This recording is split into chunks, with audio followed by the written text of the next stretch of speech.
What's going on, guys? Wolf here from Small Creations. I know you guys haven't heard from me from a while, but good news. TCL Season 3 is here. That means we're going to be bringing you the latest of the next season of the Pokemon League content here on this channel. So, we just recently finished the draft, I think close to a week ago. We kind of, in accordance with going with the NPA. The NPA kind of adopting the TCL as kind of the showdown league of the NPA, so to speak. We adopted a lot of their rule sets, and one of the rule sets we adopted was their drafting style. So their drafting style was actually a points-based system, similar, in fact, exactly similar to how the NPA drafted just recently, which I believe A-Drive himself actually designed the system for. I know that was the name on the spreadsheet when we got it. So, um, yeah, so we went with a point-based draft system this time, which completely changed the way that I wanted to draft for the Linoones. I haven't really gone into my strategy series yet on the YouTube channel because I haven't really done a lot of content for that in a long time. But um, when you're dealing with a points-based system, you have to keep something in mind. Um, it's not like the normal system where you'd pick 3 from each tier, like you've seen on my channel plenty of times before, that a lot of leagues actually use as their standard drafting style.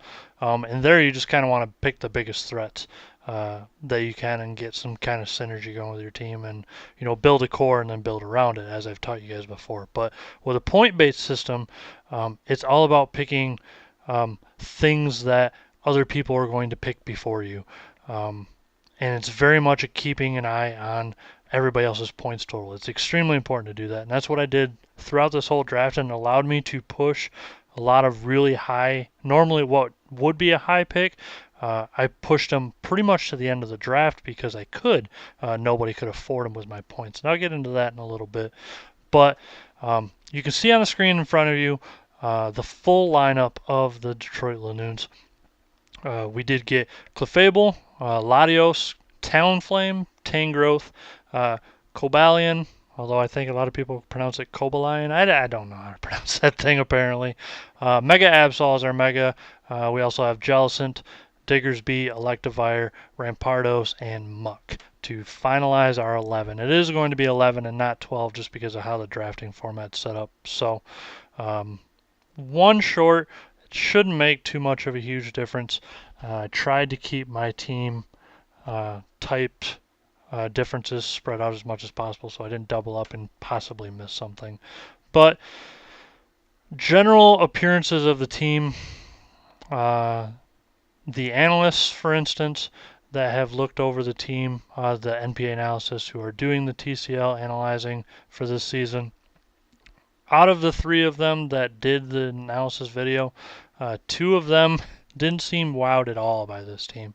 It was very much well, nothing to see here, boys. Let's move on. So I think people are either not looking at the possible threats of this team, or they're not seeing the synergies that are involved with it. I think this is a fantastic team. It's got a ton of synergy. And I'll go over, as I'm talking about the picks, I'll go over the individual synergies. But as a whole, this is probably, I would say, balance. It's not really a bulky offense style like I did last season. A lot of the picks that I have, like Talonflame, for instance, Diggersby, Electivire, even Mega Absol, really, they're kind of frail. They're not really built to take a bunch of hits like, say, Mega Venusaur and Scrafty and, a lot of my heavy hitters from last season. This is very much an aggressively bulky team, or aggressively balanced team, sorry. So it's going to be a lot of offense a lot of the time. You're going to see a lot faster games from my team this season compared to last season. I wouldn't be surprised to get probably 1 or 2 games under 10 turns, specifically because of things like Talonflame and Mega Absol.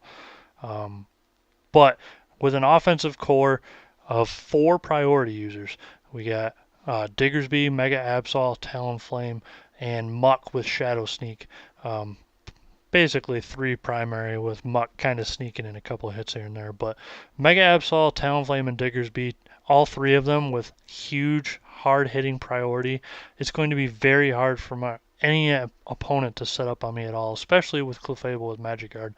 You're pretty much not, I'm not going to have to worry about setup at all. So I don't necessarily have to have a bulkier team in that regard. I don't need to tank as big of a hit. Pretty much the only hits I'm going to be taking are going to be non-setup hits, strictly because anything that tries to set up on me, I can outpace with priority alone, as well as Magic Guard if I need to. So in that regard, I'm always going to have probably the last hit. I'm going to have a leg up on my opponent with that because no matter how fast the teams are, and there are some fast threats that were picked this season, mine will always be faster, bar none. We do have a Firewater Grass Core as well as a Dragon Steel Fairy Core. The Firewater Grass Core is, of course, Talonflame, Tangrowth, and Jellicent. Tangrowth and Jellicent in particular work very well together. Tangrowth is an exceptionally good defensive wall. Jellicent is an exceptionally good specialty defensive wall. Kind of like the Skarnbliss.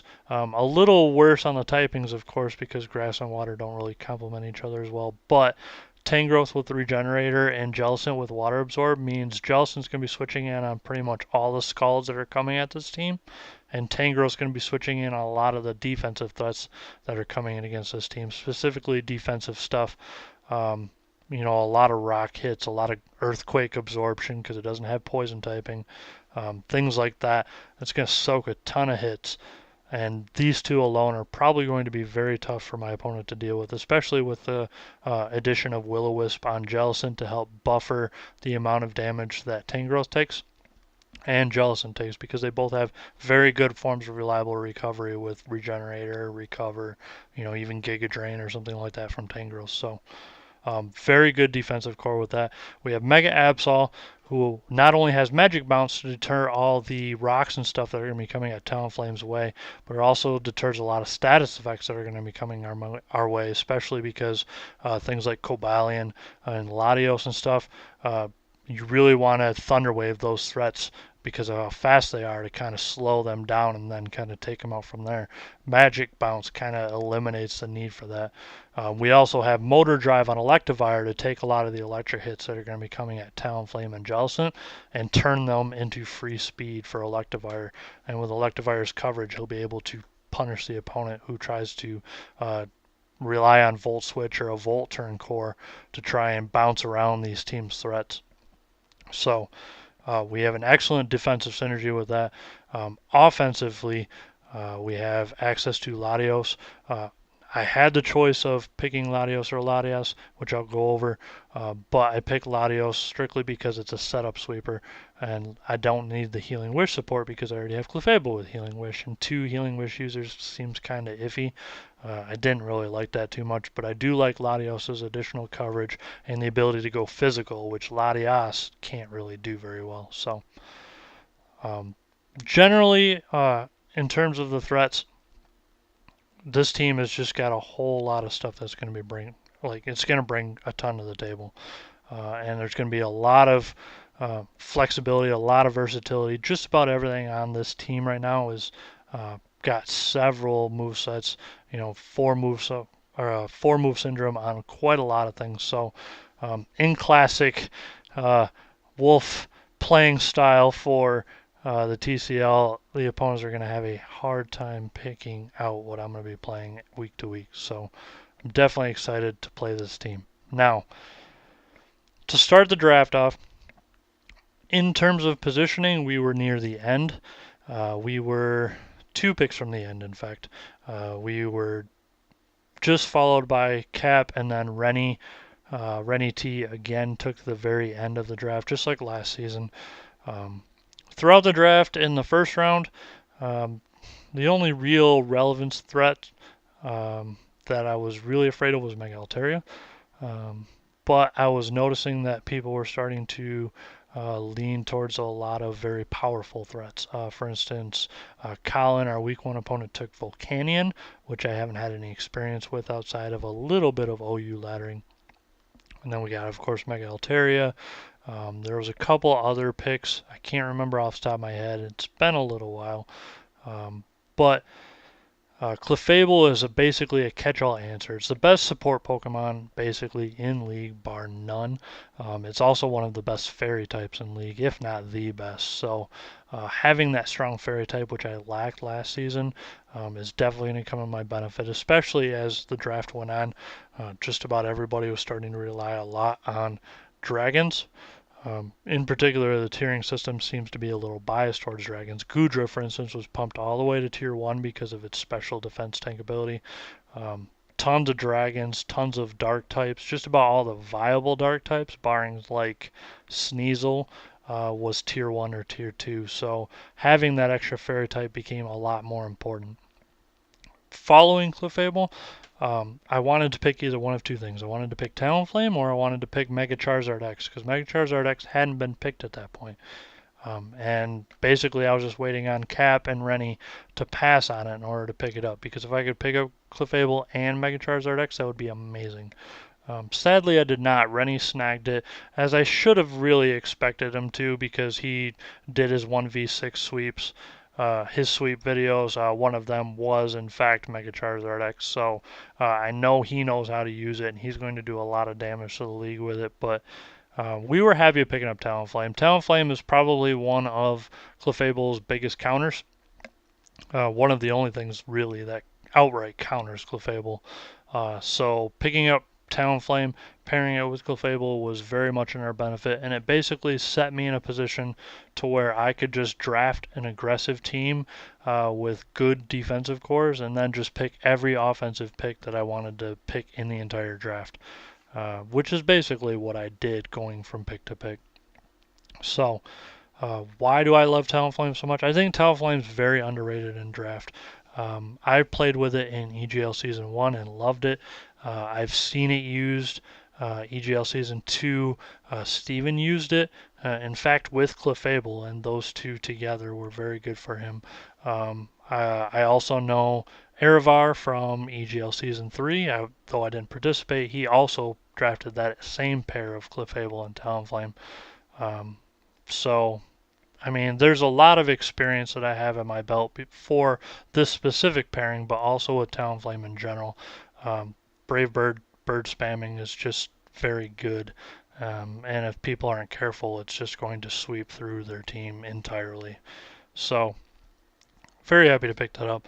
Now, at this point, while I'm waiting for everybody to go through, snake style draft, it's going all the way back to the front and then going all the way back to me, which gives me plenty of time to see everybody else's picks and kind of where they're leaning towards. My initial intent for drafting my third and fourth pick was to pick up Slowbro and Tangrowth. Even though they're both defensive walls, the fact that they're both regenerator defensive walls kind of makes a big difference. Having that double regenerator defensive core alongside Talonflame for the Fire, Water, Grass core I thought would be really, really good. The problem is Erevar picked up Slowbro to complement his Mega Venusaur and Kyurem Black, which was smart on his part, I'll give him that. But it took it away from us, so where we couldn't get that double regenerator core. Now, Slowking was available still when I started coming up to getting closer to my picks. Nobody had picked Slowking. For those of you who don't know, Slowking is basically the specially defensive version of Slowbro. And it would actually pair a little bit better with Tangrowth. There was a problem though. Now, as I said before at the beginning of this video, you got to pay attention to your points system and your tiers. Tier 3, which is where Slowking was slam-packed with stuff that I absolutely wanted. Things like Cobalion, things like Tangrowth. If I took Tangrowth and Slowking, I would have 0 picks in the tier for any ground types, because there are a lot of ground types in there. I would lose Cobalion, which means the only really good steel type that was not tier 1 would be Lucario, which, although I'm fine with, is not the best pick for me. So, I mean, it's really hard to justify picking Slowking and Tangrowth and locking myself out of tier 3 picks, because then if I started spending on a third tier pick with points, I would lose the ability to pick a tier 2 mega, because tier 2 megas, which I was eyeing with, Mega Aggron, Mega Absol, stuff like that, they pretty much require you to take tier 1, tier 1, tier 5 in terms of points. That's how it evens out to make sure you spend all your points. If you don't do that, you're not taking advantage of all your points. So basically, it came to a point where I had to drop something. I needed to either drop Tangrowth down and get Tangela, or I needed to drop my water type down to something like tier 4 and pick up Jellicent, who was in tier 4. So I decided on picking up Tangrowth immediately over Jellicent because there was a couple other water types, Alola, Mola, and stuff like that, who were fine. But I picked up Tangrowth because I knew Rennie T's team.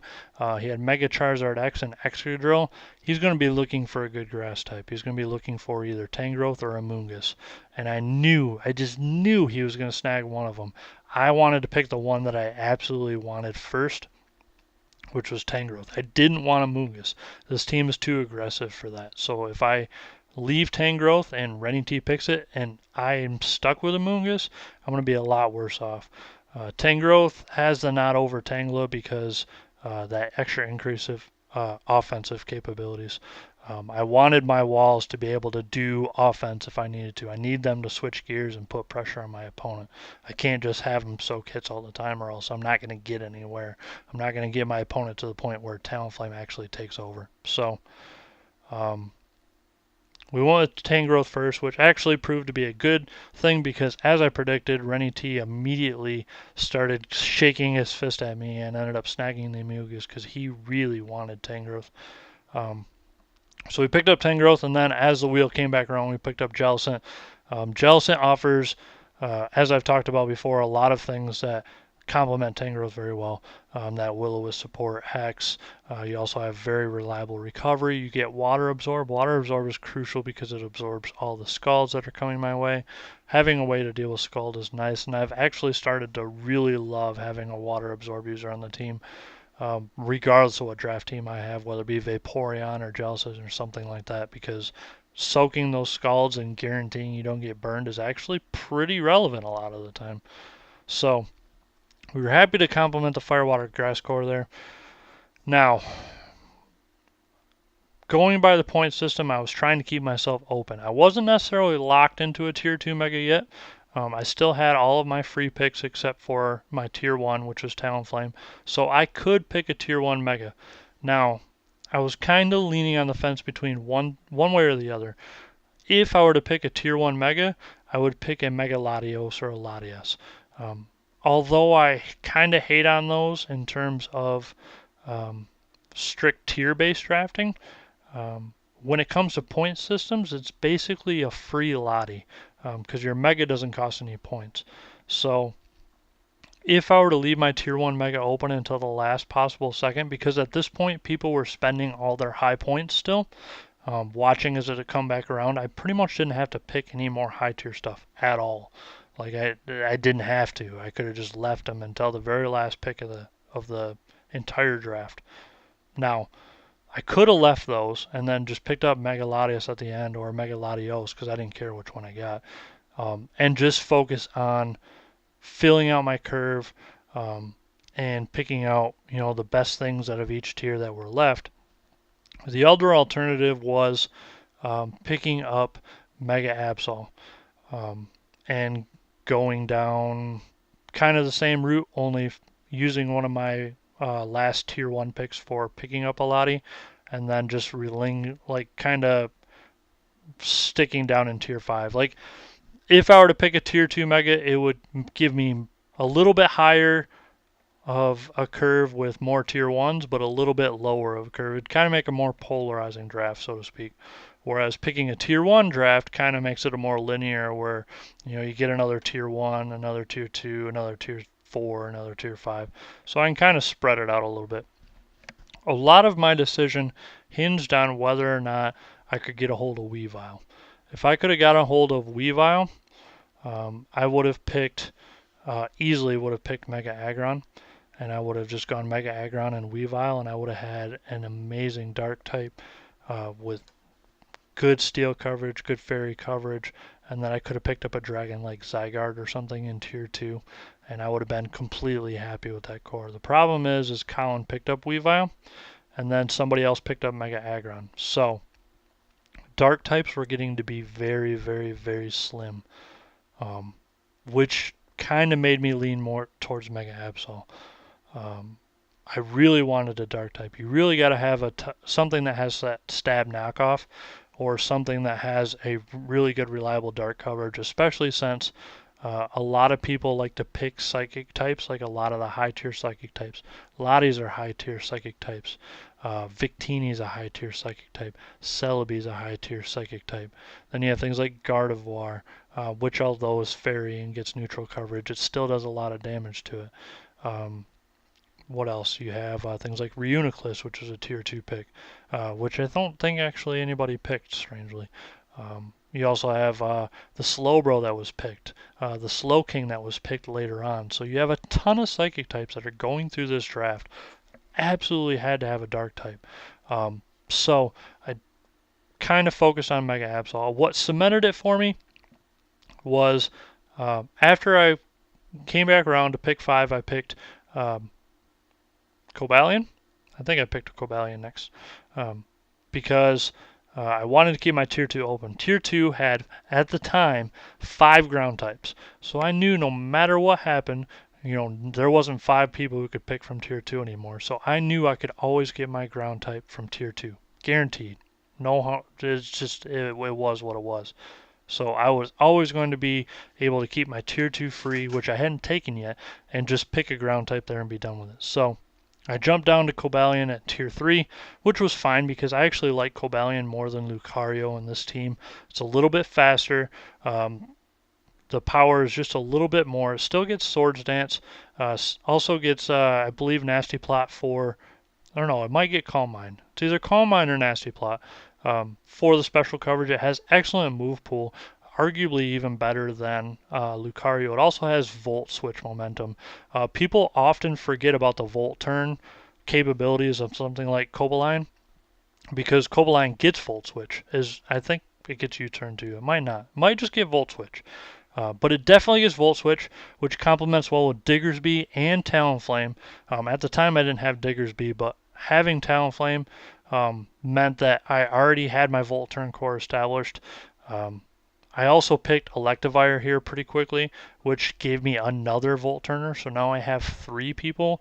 After picking Diggersby at the end, I have 4 people who have Switch momentum. So definitely going to be a very offensive team in that regard. So Cobalion has access to that stuff, but he has access to support moves as well. He gets Thunder Wave, he gets Stealth Rock, he gets tons of stuff. Kind of fulfills a better role in this team than Lucario does. Lucario is very much singularly offensive, put it that way.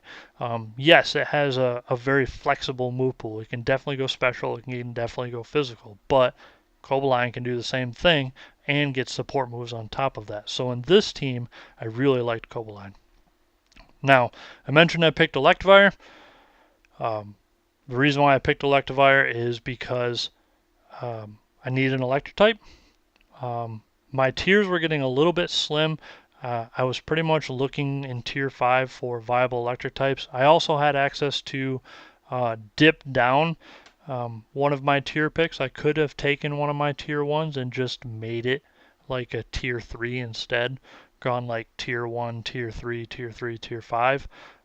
I would have lost access to the Latios, but I could have picked Zygarde in tier 2 and still had a dragon type, and then gotten Jolteon. But Jolteon got picked. So as it was getting close to my turn, Electivire was probably the best of the electric types that were remaining out of what I wanted. So I picked Electivire. It has an excellent move pool, very physical. I think it has a little bit of a special move pool, but its physical one is really what counts.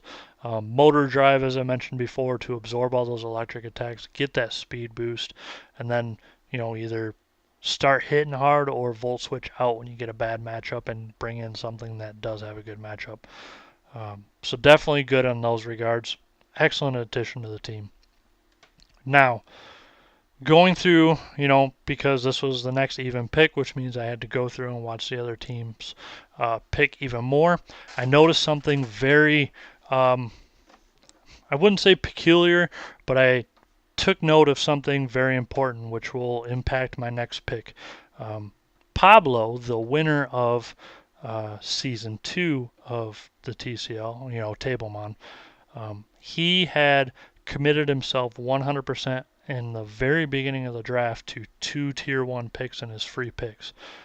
Now, for those of you who don't understand the point structure, from when I explained it a minute ago when I was talking about my own picks, 2 tier 1 free picks means you have to pick a tier 2 or below mega, because picking lower tier megas gives you bonus points. So Pablo had to pick a tier 2 or below mega. Mega Aggron was already picked. Mega Pidgeot was also already picked. That meant that the only mega that he could pick in tier 2 and give himself a decent chance at building a good team was Mega Absol. The only other mega that was available for as a dark type, which he needed at the time, he had Jirachi, Dragonite, Starmie. He needed that dark type. Was Mega Houndoom, but he already had a fire type. What fire type did he pick? He had some kind of fire type. And when I looked at his team, I was like, there's no way he's going to want to pick Houndoom. He already has a fire type. He's not going to want 2 fire types. So he's going to have to pick Mega Absol. So I knew if I let Mega Absol go one more round, it would go. Like Pablo would take it and that'd be it. So I took Mega Absol and kind of screwed Pablo out of a good mega. He ended up having to go all the way down to the very bottom and get Mega Banette just to get extra points to cover the rest of his draft, because I totally locked him out of Mega Absol. After talking with him later, he did have a couple picks above Mega Absol, like Mega Pidgeot, for instance. He kind of valued highly this draft, but he didn't get that either. So picking Mega Absol is actually the right call. If I didn't pick it, he would have guaranteed picked it. So we picked Mega Absol, which I covered earlier, the Magic Bounce synergy. Swords Dance, it's very, very fast. It's very, very hard hitting in the physical side. It does get access to quite a variety of moves. Play rough. It's got Sucker Punch for priority. Knockoff, I think its base attack after Mega Evolution is like 165. After a Swords Dance on 165 base attack power, and I think like 135 or 140 speed, this thing is a nightmare for opponents to deal with. Pretty much the only thing that slows it down is like Prankster, Thunderwave, and stuff like that. It's got Magic Bounce, so it doesn't care.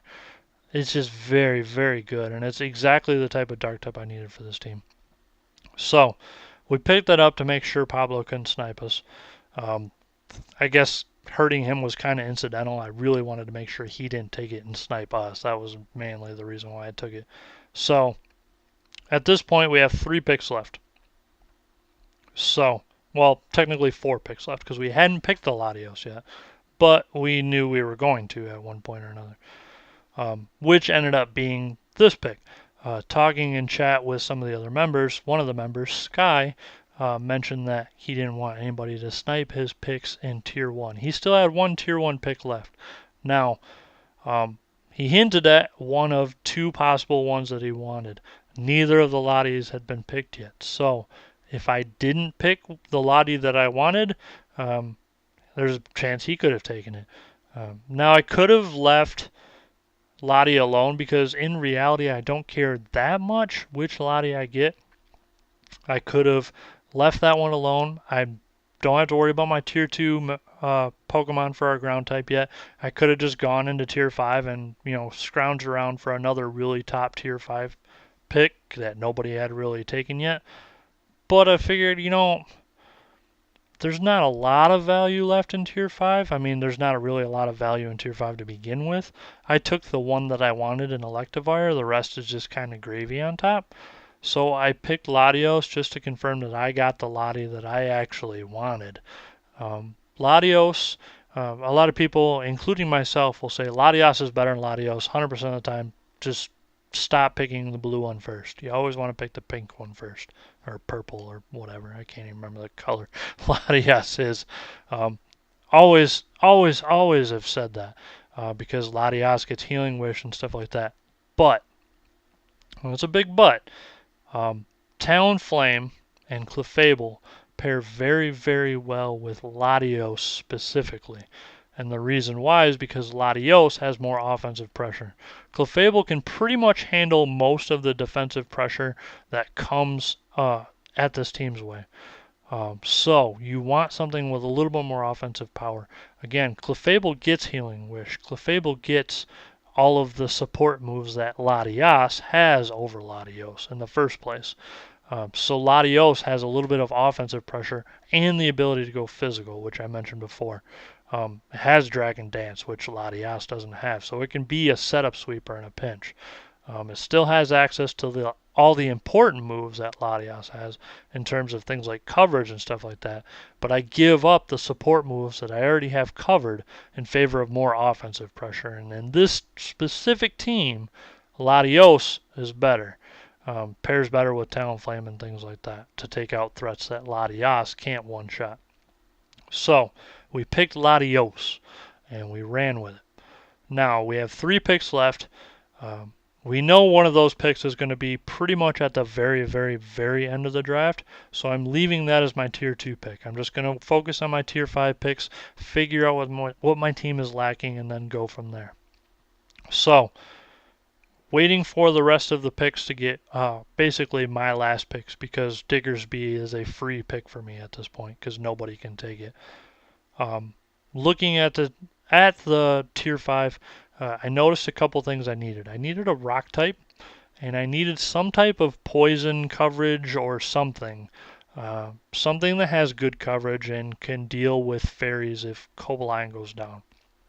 So, first up was the rock type. We picked Rampardos. Rampardos I really like in a pinch with something like a Choice Scarf or maybe a Rock Polish set or something like that, because once it has the speed to outpace other opponents, it's basically Tyrantrum. It can just head smash into whatever it wants. That thing falls over dead, and then you just sweep. Rampardos is very underrated in that regard. Its attack power is absolutely insane, and I think it gets Sheer Force on top of that. Another thing that helped me pick it is the fact that it gets Mold Breaker. There were a ton of people in this specific round or the round before who were picking up Rotom forms. They were picking up Electros, picking up all these things that normally would be avoiding of things like Earthquake or stuff like that. Rampardos don't care about that stuff. Rampardos got Mold Breaker. Mold Breaker, Choice Scarf, Earthquake, just craps all over that stuff. So Rampardos is a great pick for the team as a kind of a counter pick to a lot of what everybody else was taking. It also gets a lot of other like random coverage, but nobody cares about random coverage for the same reason they don't care about it on Tyrantrum. Head Smash is better stab than any other coverage move ever. So Head Smash, Earthquake, Mold Breaker, Sheer Force, got it. That's all we need. So pick that up.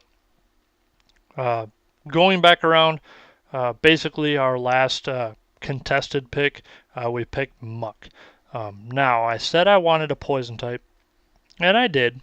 Having a poison type, especially one that's on the ground to absorb toxic spikes and stuff, is definitely going to be something I want, because even though I have Magic Bounce and I have a Defogger, having something that I don't have to spend a move to get rid of is always nice, and toxic spikes are somewhat of a problem for this team.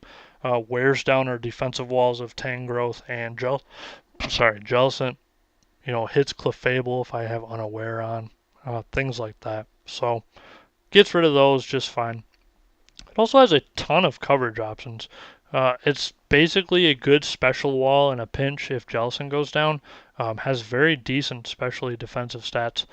Can also wear an Assault Vest very well. Gets Pain Split for recovery. Gets all the elemental punches, gets Gunk Shot, gets Poison Touch, which actually procs very often. With Poison Jab and Poison Touch equipped, you have over a 50% chance to poison things as you hit them, which is very good. It's like a Super Scald, but with more damage, which is always relevant when you're trying to wear things down, because basically the supporting cast of this team is wearing things down for things like Talonflame or Mega Absol to clean up. That's their job. So Muck does that job fantastically. It takes a few hits. throw a pain split out, throw some elemental punches out, throw a poison jab or a gunk shot out here and there, maybe get in a shadow sneak before it dies, and all of a sudden 3 things are weak to Talonflame now. So excellent, excellent pick for there. Now the rest of the draft was pretty much covered. The only thing that I really sat and thought about going into the last pick was Diggersby versus Gliscor. Still not 100% on that. If I have a free agency pick and Diggersby is not performing and I need a little bit more defense, I might drop Diggersby for Gliscor just because Gliscor would be pretty obnoxious to deal with on this team. Clefable and Talonflame and Mega Absol basically stop the setup sweepers. So Gliscor tanks any neutral hit. I mean, anything that's not setting up on Gliscor, Gliscor tanks for days.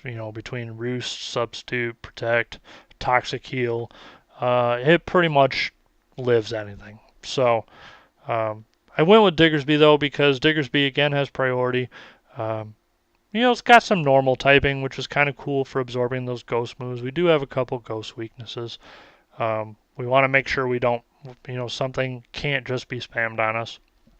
It's also very good, not just with, scarfs or something. You can wear a scarf and, stab earthquake things to death or stab return things to death. You can wear a choice band set. Choice band quick attack does so much damage. Things like Porygons and stuff like that, things that don't resist it and have okay-ish defenses. We're talking like your tier 3 picks, your tier 4 picks, things like that. Things that are okay offensively but a little bit frail. Choice band Diggersby just boop dead. Like quick attack just kills them. Like you don't think that quick attack would be that strong, but if you haven't seen Diggersby in action, Diggersby with a choice band and just clicking quick attack can just sweep entire teams, no problem. Like I could lead Talonflame, Swords Dance turn 1, just Brave Bird until it dies, kill like, I don't know, 3 things or something like that. Bring in Diggersby and just start spamming quick attack, and I guarantee you at least 2 more things would die, and that would make it like a 4-on-1 at that point. Just kills things. Like it's just ridiculous how much damage that Diggersby does with quick attack with a choice band on it. It's just insane. So there is that. You can also wear things like Life Orb. You can get really cheeky and do stuff like Absorb Bulb to absorb a potential Scald and just smack something with return. Just to do silly things like that. I'll also point out that things like Electivire, I think Diggersby, Talonflame, they all get natural gift too. So it's going to be, you're going to see some natural gift shenanigans from me, and people are going to be blown away. We're talking like EGL Season 1, Talonflame, Power Herb, Solar Beam shenanigans. We're talking like right out of left field, just people are just dropping from things that are just getting randomly pulled out. So definitely going to be fun just to play with that alone. Put a berry on Diggersby and just anticipate a switch and just one-shot somebody with it. So overall, that's the team. If you guys have any comments on the team, make sure to leave them below. I always appreciate reading them and responding to them because I love your guys' input. I know last season, I think Erevar actually commented pretty in-depth, and I had a pretty good discussion with him about it. So by all means, comment away. Love to hear from you guys. Otherwise, I really hope you guys like the lineup. I love the lineup. I can't wait to test this game or test this team out. My first game technically on the schedule is going to be against Colin, but we're actually going to be playing our rival Erevar first because Erevar is going on vacation. So we're going to try and squeeze his match in even though it's not week 1, but that is going to go up, uploaded at the normal time. So the first video you guys are going to actually watch is going to be against Colin, with his Volcanion, Ferrothorn, Cresselia, stupid defensive core. We're not worried about that. We got Talonflame, we got Mega Absol, we got Diggersby. Diggersby though. We're going to take care of that, no problem. So until then, guys, I'll see you guys next time. Take care.